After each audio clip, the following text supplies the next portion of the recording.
How's it going, folks? Welcome back to the channel. Now, some of you that have been here for a while might recognise this bowl. This is the Nebula Rim Oak and Epoxy bowl.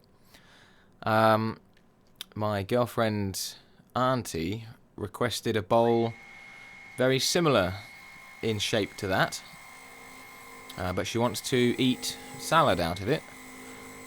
So it has to be food safe, and also it has to be posted all the way to Spain, so it can't weigh 2.5 kilos like the oak one did. It's got to be a little bit lighter than that. So what we're going to do, I haven't got that bowl anymore obviously, so what we're going to do is from memory try and make something very similar. And the only bit of wood I could find with enough size to it was this massive chunk of sycamore that I had laying around. So we're going to have a go at making a pedestal bowl similar to that Nebula Clouds one that I showed you a second ago. Now, I tried to use tailstock support on this, but my tailstock is about, I'd say it's 1/8 of an inch out. You can see where I tried to put the tailstock in, and it's off to one side by about 1/8 of an inch. If anybody has any idea why that might be, and how I can remedy that, if they could let me know, that would be fantastic, because it's never been right, and I don't know why. Other than sort of remanufacturing the tailstock, I don't know what I can do to fix the problem, but it will not centre. It's about 1/8 of an inch out, and so for drilling holes and for using tailstock, it just doesn't work. So what I've done there is we had way too much wood on there, so I took my chainsaw and chopped a lump off. That'll make a nice little bowl another day. And here we are just putting the foot on the bowl with the 40/40 bowl gouge.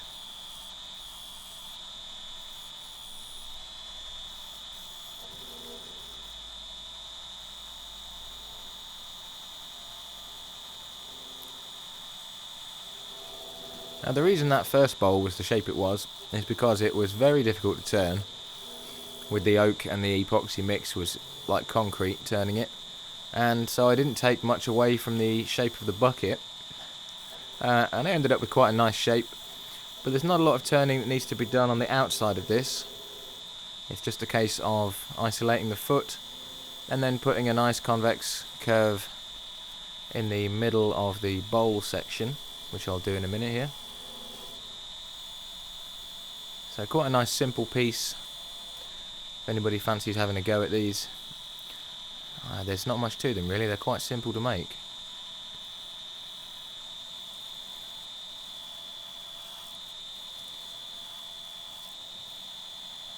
Now, the eagle-eyed among you may have noticed that on last night's video, in the comments, or on the description rather, I have started a Patreon site for the channel.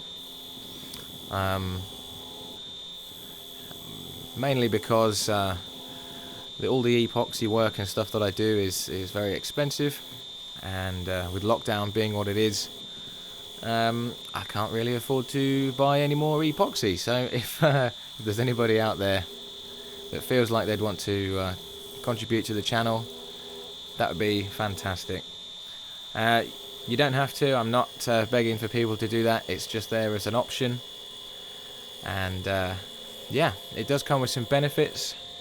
I'm going to be doing a Patreon draw every month where I will make a piece specifically for my patrons, and like a raffle, one of my patrons will win a bowl every month. So that'll be fun.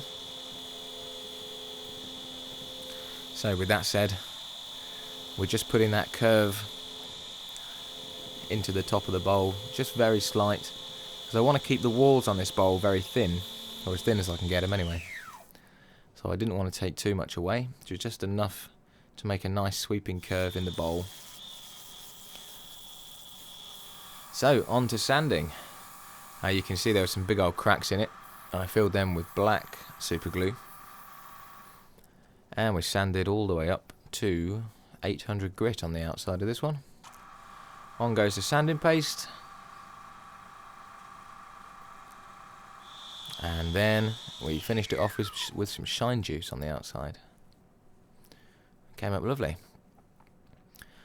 And it's the time of the show where we get to showcase some of your fantastic work. And these have been sent in by Punky Lovell, or if you are from the north of England, you might be Punky Lovell. Not sure which one it is. And this is a maple bowl. It's lovely work. Nice piece of wood. Thanks very much for sending it in, Punky.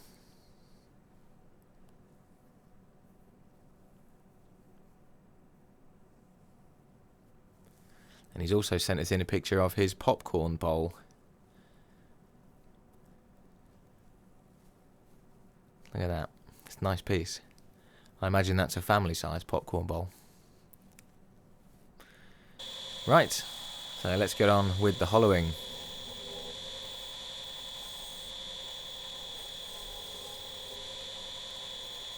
Nice piece of wood to hollow this, didn't give me too many problems.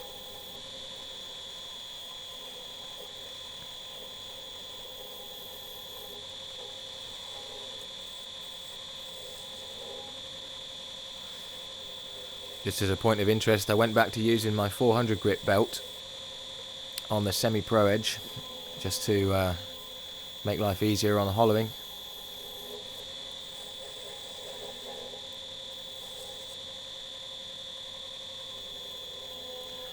I wish I had a 240, I might have to get myself one, a 240 grit belt. Happy medium somewhere between 180 and 400 I think is where I want to be for putting a sharp edge on tools.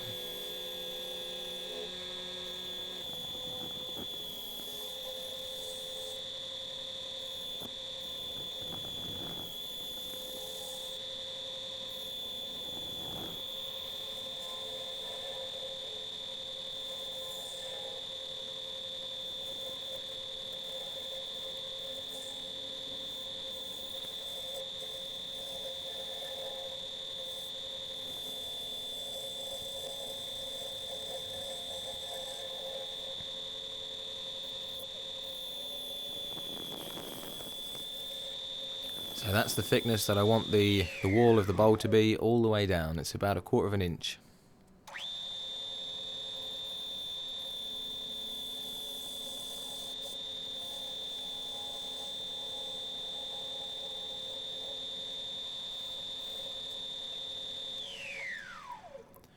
It's amazing with these pedestal bowls just how deep with the hollowing you can go, because obviously you can make the inside of the bowl deeper than the outside of the bowl, if that makes sense. Bit of an optical illusion.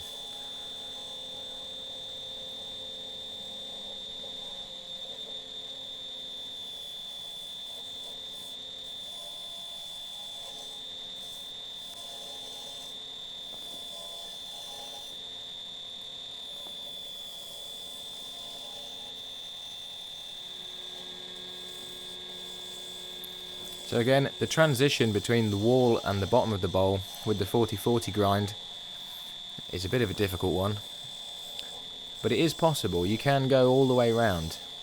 It might not like it, but it will do the job, which is good because I don't have another chisel that will go as deep into the bowl as this one will.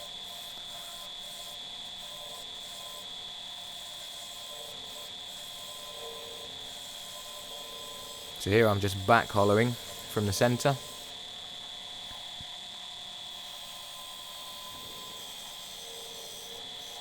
And then matching that curve from the outside in.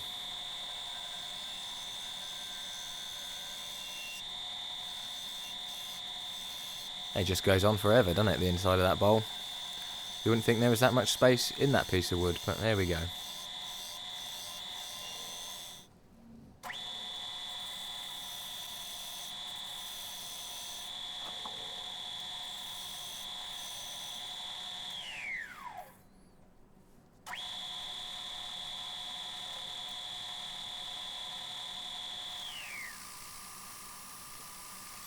And that's that. Now this bowl being about 10.5 inches across, I managed to do the vast majority of the sanding with my 5-inch pad, which makes life a lot easier. And there it is, all sanded up to 1000 grit on the inside, because we're not going to use any sanding paste. We're just going to use Osmo top oil which is food safe and vegetarian.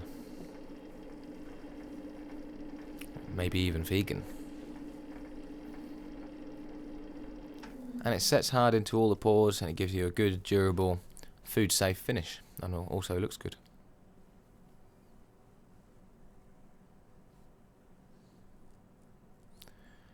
So there we go. As ever, I will leave you with the glamour shots. The links to the Patreon will be in the description of this video if you fancy going and having a look. There's no pressure to do anything, it's just there for those people that do want to have a look. And to those people I say thank you very much. And thanks to all my subscribers and all my new subscribers. And a little update on the spirograph. The top coat of resin went in today and had a bit of a leak, but I think I might have plugged the hole. So stay tuned to the spirograph for the completion video, which will be out in a couple of days, and then we can move on to other things, which will be nice, won't it? So thanks everybody for watching, and I'll see you tomorrow. Cheers.